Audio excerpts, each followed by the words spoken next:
بسم اللہ الرحمن الرحیم نحمدہ و نصلی علی رسولہ الکریم۔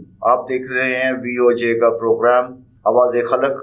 میں ہوں آپ کا میزبان ساجد ورک، اور میرے ساتھ تجزیے کے لیے ہمیشہ کی طرح موجود ہیں جناب میاں طارق فیض صاحب۔ ناظرین کرام، دنیا بھر میں موسمیاتی تبدیلی ایک فطری عمل ہے۔ اللہ تبارک و تعالیٰ نے ہر جگہ پہ جہاں بھی یہ دنیا قائم ہے وہاں موسمیاتی تبدیلی کا ایک نظام دیا ہوا ہے۔ کہیں گرمی ہوتی ہے، کہیں سردی ہوتی ہے، کہیں بارش ہوتی ہے، کہیں دھوپ ہوتی ہے، اور اسی طرح دیگر جو آج کل خاص طور پہ سردیوں کے حوالے سے اسموگ جو ہے وہ ہوتی ہے، اور جس کو ہم عام لفظوں میں دھند بھی کہتے ہیں۔ تو یہ ایک فطری عمل ہے، لیکن دنیا میں شاید واحد ملک ہے پاکستان جہاں پہ یہاں جب بھی کبھی موسم تبدیل ہوتا ہے تو وہاں اپنی مرضی سے ہمارے حکمران جو ہیں وہ تمام اداروں کے شیڈول کو تبدیل کر دیتے ہیں۔ یہ نہیں سوچتے کہ اس سے کیا نقصانات ہو سکتے ہیں، پاکستان معاشی طور پہ کتنا پیچھے جا سکتا ہے، اور پاکستان کے خاص طور پہ تعلیمی نظام پر کتنے برے اثرات مرتب ہوتے ہیں۔ دنیا میں کہیں بھی جب بھی موسمیاتی تبدیلی ہوتی ہے تو ان کے کسی بھی شیڈول میں تبدیلی نہیں کی جاتی، وہ ہمیشہ کی طرح عام روٹین کی طرح وہ کام کرتے رہتے ہیں، خواہ گرمی ہو، سردی ہو، دھوپ ہو اور بارش ہو، وہ اپنے ایک سسٹم کے تحت چلتے رہتے ہیں۔ لیکن پاکستان کی جو کرتا دھرتا ہیں، جو حکمران طبقہ ہے، یا خواہ وہ بیوروکریسی میں ہے یا وہ پولیٹیشنز ہیں، ہماری حکومتیں ہیں، وہ سمجھ نہیں آتی کہ ان چیزوں کو اتنا اس حوالے سے سیریس کیوں لیتے ہیں، بجائے اس کا کہ اس کا تدارک کریں، اس کو کم کرنے کی کوشش کریں، اس کا خاتمہ کرنے کی کوشش کریں۔ وہ عوام پہ ہی مختلف چیزوں پہ پابندی لگا دیتی، اور آج کل یہ خاص طور پہ صوبہ پنجاب میں اس کو بڑی تیزی سے اس کے اوپر عمل درآمد کیا جا رہا ہے، اور تعلیمی ادارے جو ہیں وہ بند کیے جا رہے ہیں۔ گزشتہ تقریباً مہینے ڈیڑھ سے یہی جب سے اسموگ شروع ہوئی ہے پنجاب میں، تو چونکہ پنجاب ایک واحد صوبہ ہے جہاں دوسرے صوبوں کی نسبت ذرا سردی پہلے شروع ہو جاتی ہے، اور جہاں تک انوائرمنٹ کا تعلق ہے، ایک بڑا صوبہ ہونے کے ناطے یہاں کا انوائرمنٹ بھی کچھ صاف ستھرا نہیں ہے۔ پولوشن ویسے ہی بہت زیادہ ہے، ٹریفک کے حوالے سے، دیگر چیزوں کے حوالے سے گندگی آلودگی بہت زیادہ ہے یہاں پہ۔ تو اس کی وجہ سے آج کل اسکولوں کو جو ہے 2-3 دن کے لیے پورے ہفتے میں بند کرنے کے آرڈرز کیے گئے ہیں۔ تو اس سے بچوں کا تعلیمی نظام کافی بری طرح متاثر ہو رہا ہے، ان کی پڑھائی نہیں ہو پا رہی، اسی طرح کاروباری طبقے کو بھی مشکلات کا سامنا ہے۔ عوام تو بہرحال مشکلات میں گری ہوئی ہے، اس کا تو خیر ابھی تک کوئی بھی حل نہیں نکل سکا، لیکن یہ جاننے کے لیے ہم ضرور زحمت دیں گے میاں طارق فیض صاحب کو کہ یہ جو اسموگ ہے، اسموگ کے حوالے سے جو پنجاب حکومت کے جو ابھی آج ہی ایک خبر آئی ہے کہ اس کے مطابق جو ہے جمعہ اور ہفتہ کو چھٹی کی جائے گی، اس سے پہلے بھی ہفتہ اتوار کو چھٹی کا اعلان کیا گیا تھا۔ اسی طرح پھر اسی آلودگی اور اسموگ وغیرہ یا دیگر انوائرمنٹ کی وجہ سے پنجاب میں خاص طور پہ ڈینگی کی وبا تیزی سے پھیل رہی ہے۔ تو اس کے لیے حکومت کو کیا اقدامات اٹھانے چاہیے؟ کیا یہ جو کچھ کر رہی ہے، جو تعلیمی نظام کے حوالے سے انہوں نے نوٹیفیکیشن جاری کیا ہے، کہاں تک یہ درست ہے؟ کیا اس سے کوئی فائدہ ہوگا یا نقصانات ہوں گے؟ تو جناب میاں طارق فیض صاحب، السلام علیکم۔ وعلیکم السلام۔ کیسے ہیں آپ؟ جی اللہ کا کرم، آپ سنائیں ٹھیک ہیں؟ ہاں شکر الحمدللہ۔ سالانہ چھٹیاں منا کے پھر سالانہ چھٹیاں منا کے بس آ گئے ہیں واپس۔ تو بتائیں کہ یہ پنجاب گورنمنٹ، میں تو ابھی کل ہی آپ کو پتہ ہے کہ واپس آیا ہوں کراچی سے، تو آتے ہی یہ خبریں سننے کو مل رہی ہیں کہ اسکولوں میں چھٹیاں ہو رہی ہیں۔ بسم اللہ الرحمن الرحیم۔ ساجد صاحب، ساری دنیا میں موسم کی تبدیلی ہوتی ہے، جی ہاں، لیکن کسی بھی دنیا کے کسی ملک میں ایسے مسائل، ایسے بویلے نہیں ہوتے جو ہمارے ملک میں۔ صحیح۔ اور جو بیماری ہوتی ہے کوئی بھی، اس کی کازز ہوتی ہیں۔ بے شک۔ آپ بیماری کا علاج شروع کر دیتے ہیں، لیکن اس کی کازز کو اگر آپ نہیں سمجھتے یا اس کو ختم کرنے کی کوشش نہیں کرتے، پھر چاہے آپ جتنا مرضی علاج کرے جائیں، صحیح، تو وہ بیماری جو ہے نا، نہ وہ تھمنے کا نام لیتی ہے تو نہ وہ ختم ہوتی ہے۔ بالکل ہمارے بھی کچھ ایسا المیہ ہے۔ دیکھیں نا، یہ جو سموگ ہے اس کی وجوہات کیا ہیں، یہ کیوں پیدا ہوئی، اور یہ صرف پنجاب میں کیوں ہے؟ کے پی کے بھی ہے، آپ کراچی سے آئے ہیں، وہاں بھی اتنا وبیلا نہیں ہے، صحیح، ٹھیک ہے۔ وجہ کیا ہے؟ وجہ سر یہ ہے کہ ہمارے یہاں سب سے پہلی بات پولوشن، ٹریفک، اور اس کے بعد جو ہمارا انڈسٹریل زونز ہے گلی محلوں میں، صحیح، جو کہ بالکل غیر قانونی ہے، بالکل، جن کو آبادیوں سے باہر ہونا چاہیے۔ یہ جو بھٹیاں لگی ہیں، فرنسیں لگی ہیں، اور یہ جو بھٹا خشت جو اینٹوں کے بھٹے ہیں، یہ بھی آبادیوں میں ہیں۔ جی ہاں، تو ان کے جو مضر اثرات ہیں، ایک تو سب سے بڑا جو فیکٹر یہ ہے سموک کا، دوسرا یہ ہے کہ جو ہم نے ایگریکلچر لینڈ کو ختم کر دیا ہے، ہاؤسنگ سوسائٹی بنا دی ہیں، ان کو رہائشوں میں کنورٹ کر دیا ہے، تو آکسیجن ختم ہو گئی ہے، ہریالی ختم ہو گئی ہے، صحیح، اور وہ جو پولوشن دیکھیں نا، یہ جو ہریالی تھی، گرینری ہے، یہ کنزیوم کرتی تھی اس کو، جو کہتے ہیں یہ ہماری جو فطرت ہے نا، قدرت کی، جب آپ نیچر کو وائلیٹ کریں گے تو اس کے اثرات تو پھر اس کے سائڈ افیکٹس آئیں گے۔ بالکل ٹھیک ہے، ہم نے نیچر کو وائلیٹ کر دیا ہے۔ کیسے کیا ہے کہ ہم نے اپنی ساری ایگریکلچر لینڈ ختم کر دی ہے۔ ہم نے پیسے کی دوڑ میں، جو ذمہ دار تھے انہوں نے بھی پیسے کی دوڑ میں اپنی زمینیں بیچ دی ہیں، اور ادھر جو ہے ہاؤسنگ سوسائٹی بن چکی ہیں۔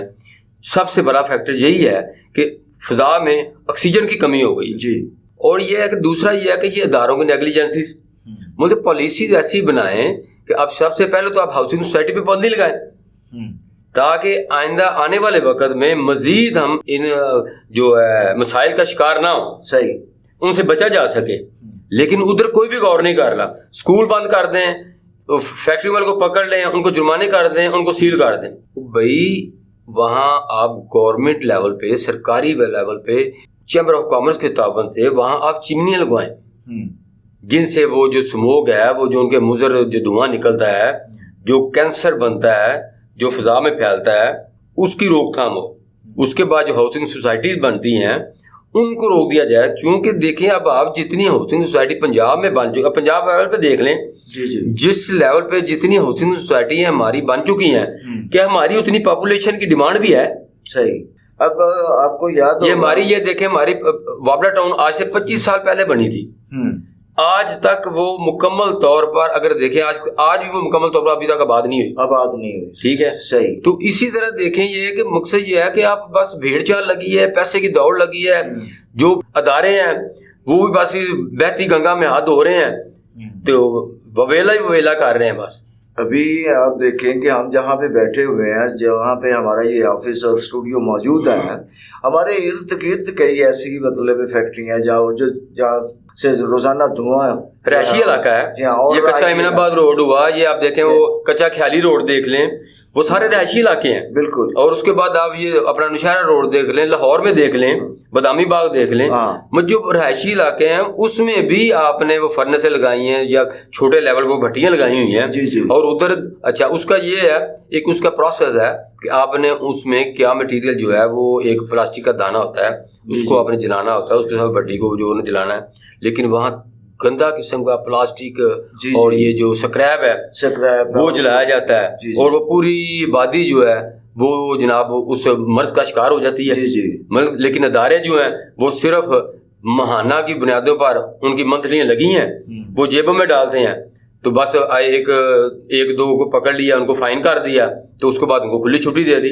مطلب کوئی ایسا پروسیس ہو کہ ان کو مکمل طور پر بند کیا جائے۔ دوسری بات یہ میں کہوں گا کہ گورنمنٹ کو یہ چاہیے، میں وزیر اعلیٰ پنجاب سے کہتا ہوں، وہ اس وقت بڑے متحرک نظر آ رہے ہیں، نگران وزیر اعلیٰ پنجاب محسن نقوی صاحب، ان سے میں یہ ریکویسٹ کروں گا کہ آپ سب سے پہلی بات یہ ہے کہ یہ جو انڈسٹریل زونز بنے ہیں باہر، شہروں سے باہر، یہ تمام انڈسٹری وہاں منتقل کر دی جائے، صحیح، رہائشی علاقوں سے ان کو باہر نکال دیں، ان کو انسٹالمنٹ پہ وہاں آپ ان کو پلاٹ دے دیں، صحیح، تاکہ ان کو سہولت بھی مل جائے۔ اور شہروں کا یہ بہت بڑا جو ایک مسئلہ ہے وہ بھی حل ہو جائے, بجائے یہ کہ ہر سیزن پہ جب اسموگ آ جاتا ہے یا سیزن چینج ہوتا ہے کروڑوں اربوں روپے کے فنڈ جو ہے اس مادے میں خرچ کر دیے جاتے ہیں, اور جو بیوروکریسی ہے وہ اس بہتی گنگا میں اچھی طرح جو ہے وہ ہاتھ کے دھونے ہیں وہ نہا دھو لیتی ہے. آپ دیکھیں کہ یہ جتنی بھی چیزیں جلائی جاتی ہیں, یہ جو کیمیکلز وغیرہ ہیں, یہ جو ان سے زیادہ خطرناک جو ہے یہ جو پلاسٹک جلایا جاتا ہے یا ربڑ جلایا جاتا ہے, اور یہ جو وائر کے اوپر جو کورنگ ہوتی ہے اس کی جو وہ بھی ربڑ ٹائپ ہی ہوتی ہے, پلاسٹک ٹائپ ہوتی ہے, اس کے جلانے سے جتنے صحت پہ مضر اثرات جو ہے اس کا آپ اندازہ بھی نہیں لگا سکتے. اتنی خطرناک بیماری جیسے سانس کی بیماری جو آپ کے لنگس کو ختم کر دیتی ہے, لنگس کو ختم کر دیتی ہیں, اور پھر لنگس سے پھر وہ کینسر میں تبدیل ہوتی ہے. یعنی پہلے آپ کو سانس کی بیماری ہوتی ہے اور پھر وہ اندر پلتی رہتی ہے, اور پھر وہ ڈیتھ کا باعث بنتی ہے, ڈیتھ کا باعث بنتی ہیں. اور پھر وہ علاج اس وقت پھر لوگ ایک تو پہلے نمبر پہ لوگوں کے وسائل ہی نہیں ہے کہ وہ اپنا سرکاری طور پہ علاج کروا سکے, کیونکہ سرکاری ہاسپٹلس میں کوئی مطلب نہیں, ان کا تو پرسان حال ہی کوئی نہیں نا, وہ تو آپ چھوڑیں. لیکن یہ دیکھیں نا, میں یہ کہتا ہوں کہ پالیسی ساز جو ہیں مجھے ان کی سمجھ نہیں آتی کیا پالیسیاں بنا رہے ہیں. بس فیکٹس اینڈ فگرز میں چل رہے ہیں کہ جناب یہ اسموگ آ گئی ہے اتنا ارب چاہیے, ٹھیک ہے, وہ جاری ملک جو ہے وہ ڈیفالٹ کی طرف جا رہا ہے. لیکن بیوروکریسی جو ہے, جو افسر شاہی ہے, وہ ہر کاز کو جو ہے اپنے کھیل رہی ہے, اور گورنمنٹ کی اور حکومت کی آنکھوں میں جو ہے وہ دھول جھونک رہی ہے. اس کے علاوہ اور کچھ بھی نہیں ہو رہا. اب یہ ڈینگی دیکھ لیں, ڈینگی جو ہے کچھ سال پہلے گورنمنٹ لیول پہ ایک محلوں میں علاقوں میں ایک اسپرے شروع ہوتا, اور وہ تھا فوک اسپرے, وہ بڑا افیکٹو رہا ہے. لیکن المیہ یہ ہوا کہ ان سالوں میں ایک واقعہ ہو گیا, شاید منڈی بہاؤالدین میں ہوا, جہاں وہ کسی اسکول میں وہ ایک اسپرے کیا گیا, ادھر وہ کافی بچوں کی ڈیتھس ہو گئیں, کیجولیٹیز ہو گئیں. لیکن اس میں قصوروار کون تھا؟ اس میں قصوروار بیوروکریسی تھی, اس میں قصوروار ادارے تھے. اگر اس کے مضر اثرات تھے تو اس دن اسکول کھولنے کی اجازت کس نے دی؟ اسکول کو بند کیوں نہیں کیا؟ اس دن اسکول پہ چھٹی دیتے. آج آپ 3 دن 4 چھٹیاں دے رہے ہیں, تو جس دن آپ نے اسپرے کرنی تھی اس دن آپ نے اسکول کو بند کیوں نہیں کیا؟ اچھا, وہ ایک المیہ ہو گیا. اس کے بعد انہوں نے کہا جی فوک اسپرے ہی بند کر دیں. اب جو یہ پانی سا کرتے ہیں کروڑوں روپیہ, وہ سب فراڈ ہی فراڈ چل رہا ہے. اس کے کوئی ایسے نہیں ہے کہ اس کا کوئی فائدہ ہو یا سموگ کا کوئی تدارک ہو سکے, کچھ بھی نہیں ہے. وہ کسی کو پتہ ہی نہیں وہ پانی ہے کیا ہے, ٹھیک ہے.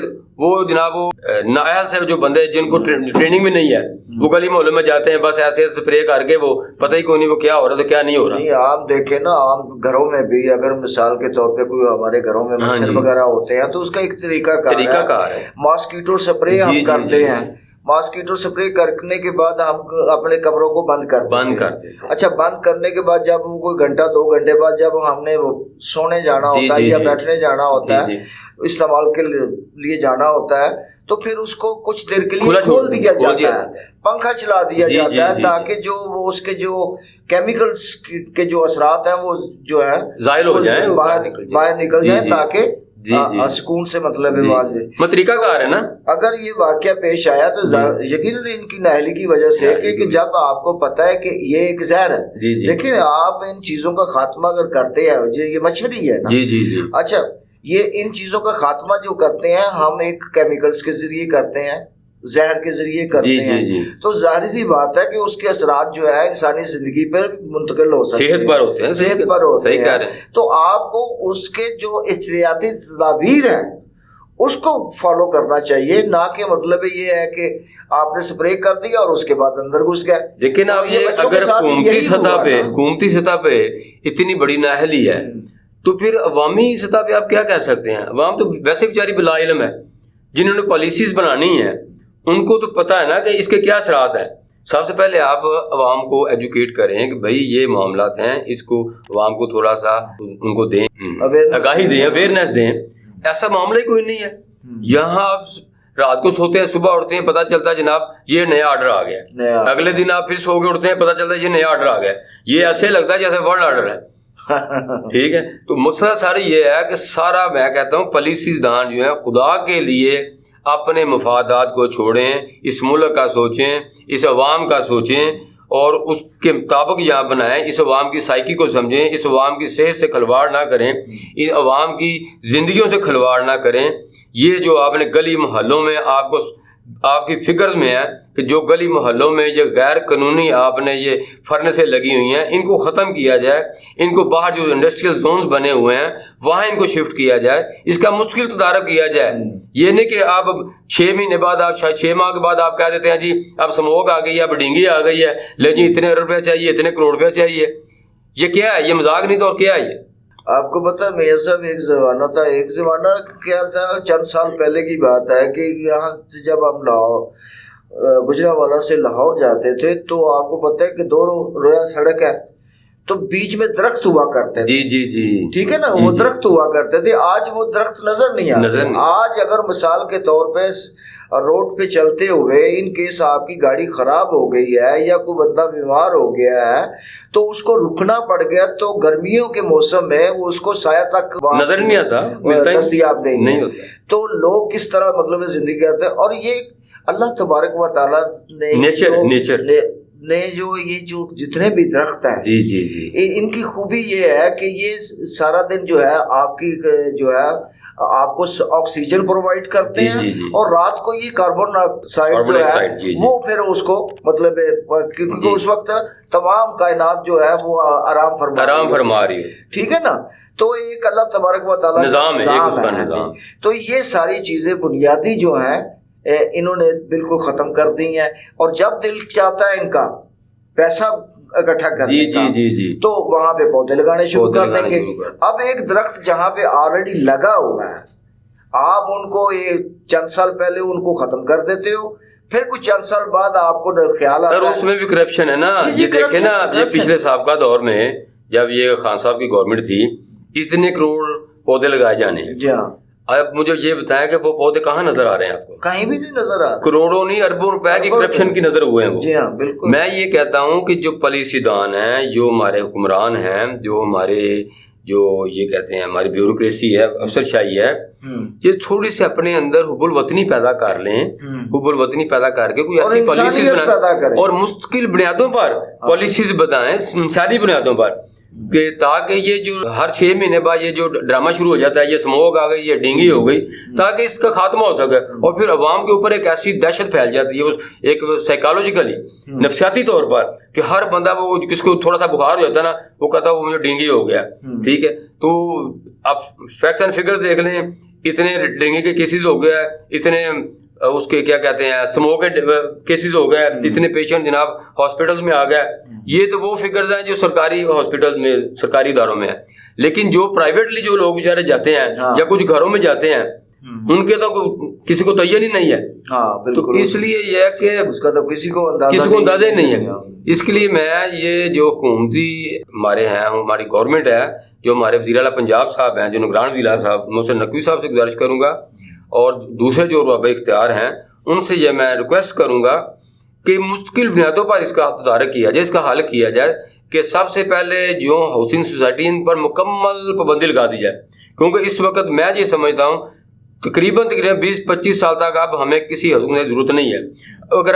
اگر آپ ہر شہر کا ڈیٹا دیکھ لیں، گجرانوالہ، ملتان، سیالکوٹ، لاہور، پنڈی کا، کہ اس وقت ان شہروں میں کتنی ہاؤسنگ سوسائٹی بن چکی ہیں جو اب تک ویران پڑی ہیں، ان کے مالکان جو ہے پیسہ سمیٹ کے چلے گئے، وہ نکل گئے ہیں، اور تو لوگ جو ہے آگے اس کو۔ تو اس لیے یہ ہے کہ ریکویسٹ یہ ہے کہ خدا کے لیے اس ملک پہ رحم کریں، اس عوام پہ رحم کریں، اور کچھ ایسی پالیسیز بنائیں جو اس ملک کے لیے فائدہ مند ہو، جو اس عوام کے لیے فائدہ مند ہو۔ میاں صاحب آج 50-60 سال پہلے جب بزرگوں میں بیٹھنا ہوتا تھا تو وہ بات کیا کرتے تھے، اس زمانے میں آپ کو پتہ ہے کہ پنچایت سسٹم ہوا، پنچایت وہ ایک بڑا اچھا سسٹم تھا، اور بڑا اچھا سسٹم تھا۔ وہ لوگ حالانکہ ان پڑھ لوگ ہوتے تھے، معمولی پڑھے لکھے ہوتے تھے، زیادہ سے زیادہ قرآن پاک کی تعلیم حاصل کی ہوتی تھی یا کوئی 5-6 جماعتیں پڑھی ہوتی تھی، صرف اپنا گھر کا مطلب ہے وہ جو کام کاج کرنے کے لیے، تو اتنی تعلیم نہیں تھی، لیکن اس کے باوجود وہ لوگ باشعور تھے۔ اچھا، وہ لوگ